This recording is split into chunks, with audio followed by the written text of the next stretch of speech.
Well, hello, and welcome to Opal City Media Club, Episode 2, The Black Pirate. So, because The Black Pirate had appeared in our previous arc, I did a little searching because I was like, was there a movie for this? Just in the back of my head, and I Googled, and yes, of course there was. There was a Douglas Fairbanks movie from 1928. There's a 1954 one, which I tried to watch, but I had to stop. I really had to stop before it did any permanent damage. It was so bad. And there's an Italian one. I haven't watched it. But this is a very famous one. It is from 1928. It is one of the first two-strip Technicolor films. I'm not that knowledgeable in silent movies. I will be honest about that. I have seen a few classics and a lot of shorts, a lot of comedy shorts. This is one of the few full-length ones I've watched, and I'm glad I did, because it's amazing. This movie came, 1926. It's Douglas Fairbanks. The posters are all beautiful. I was using one as a screensaver for a little bit, and I've shared them on the interwebs, so check that out. But it's directed by Alan Parker. It is written by Jack Cunningham, produced by Douglas Fairbanks. Douglas Fairbanks, his wife, good God, I'm Mary Pickford, who has a small cameo in this movie. And Charlie Chaplin formed United Artists, so they were one of the first actors to produce their own work in Hollywood. And it's great. It's very, that's why this one is so good. It's got a great plot. Basically, a ship is captured. All the men are tied up by pirates. All the men are tied to the mast, and they burn the ship down around them. And father and son survive. The son being Douglas Fairbanks. He's of royalty, and his father gives him his ring that shows that he is his heir, and now entitled to be the lord of whatever he is.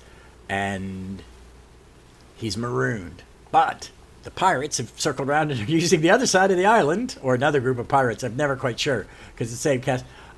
They come ashore to bury some treasure, and he comes over from the other side of the island, and he joins the pirates, becoming their leader. They have a great victory, capturing this giant Spanish ship and a princess, and the men they draw lots for her, but he decides to ransom her. But he lets her know that he's of royalty. He lets the messenger he sends, because they're going to hold her for ransom, so he sends one of the captured people in the ship, and he kind of flashes in the ring like, hey, I'm this dude. And he goes off. But it's a great pirate movie. So he rescues the girl. They're between him and one of the other pirates who lusts after her. They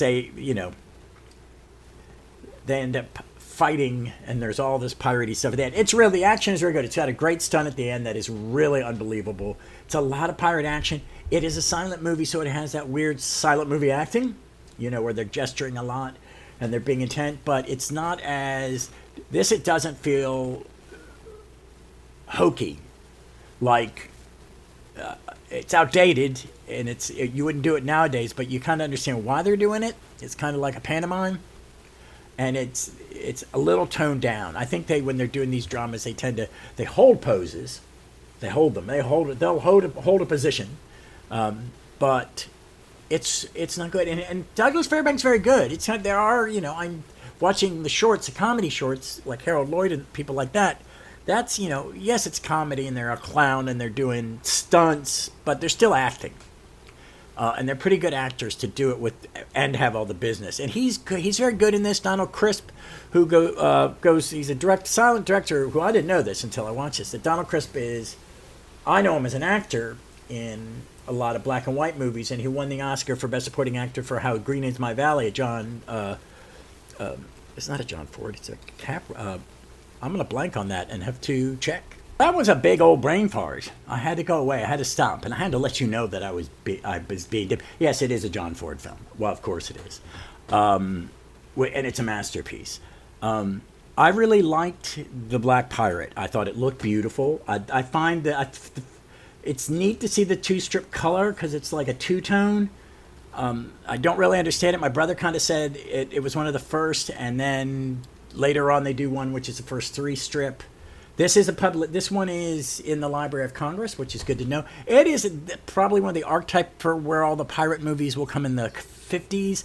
There's a a genre of pirate movies in early color, early vibrant 1950s Vista Vision, Burt Lancaster, stuff like that. Yeah, really.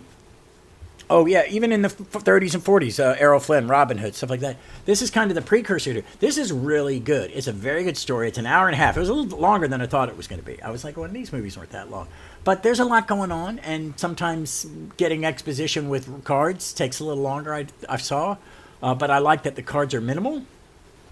That you're not reading everything. It's just setting changes, certain questions, and you can infer all the other stuff.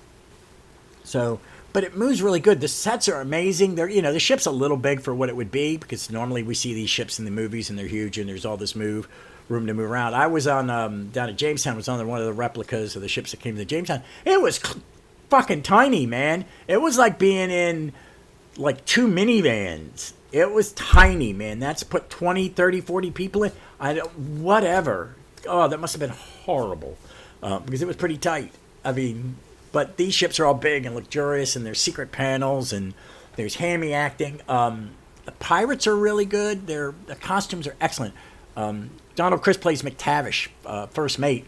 I guess he's first mate, but he's got a cap, a Scottish cap on, a Scottish jacket, and he's only got one arm. But Donald Crisp had both arms. But you can see his arm hidden in the side of his costume a little bit. That he's just a little too off-center, squared shaped. But they're really good together. The main bad guy is really good. I think he was probably. Let me look at this name because I didn't really. I mean, I knew who I knew in this because I know a little bit about this from having an older brother who was an old film buff and making me watch this stuff. It's probably Tempe P. Oh no, that's. Ooh. Oh, they're not listening to the men, just the women that are in the movie. Oh, okay. And Donald Crisp. But it's got all the, it's got the cliches. His costume is great. And I showed some pictures of it. It's got buccaneer boots, short black pants with a belt and a scabbard and then a cut shirt. This is the tropics. Why, he's the only one dressed sensibly. That it's hot. But, it's just, it looks like a Mike Grell costume. It really looks like Mike Grell drawing Warlord kind of costume. And I think he'd do it great. But I wonder, I guess Mike Grell probably have drawn a pirate at some point. It's just a very good pirate movie. I really liked it. And I grew up on some of these. My brother would make me watch some. I've seen the Burt Lancaster one. I've seen a couple others. I've seen Robin Hood once or twice and other Errol Flynn movies where he's an action guy. I kind of like the 70s stuff, like Richard Lester's 3 and 4 Musketeers. Those are amazing.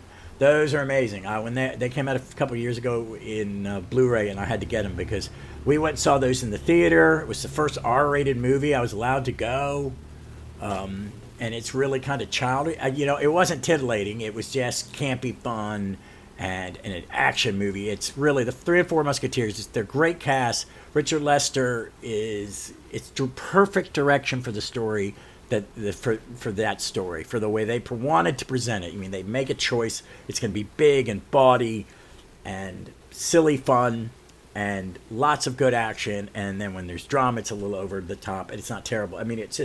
It's an amazing movie. To me, it's the perfect kind of swashbuckler, an action movie with sword fighters, guys. I love the Pirates of the Caribbean movies, but there's something different. This is a real pirate movie. And like the ones in the 50s, the real colorful ones. In the 30s, 40s, it's a subgenre that, it kind of died out. If you like an action thing on boats, there's also the Mutiny and the Banty stuff, but there's also, I will always say, Master and Commander. Absolutely stunning. This was fun. I'm glad I covered it. This is going to be a little long for something that it's just so tangentially connected to Starman, but I want to kind of break this up and do media that is either reflected of in the comics, like they probably Sheldon Waldorf, when he created The Black Pirate, had seen this movie. This is a famous movie. It was a famous film then as it is now. So he had to heard of it. So I had to do it because next we're going to start Solomon Grundy, the search for Solomon Grundy, and it's Starman, Batman, the Philharmonic Man, Michael Thomas, and Alan Scott, all trying to save Solomon Grundy. And we're going to cover the first part of that and the first appearance of Solomon Grundy in All American Comics. So I'm excited.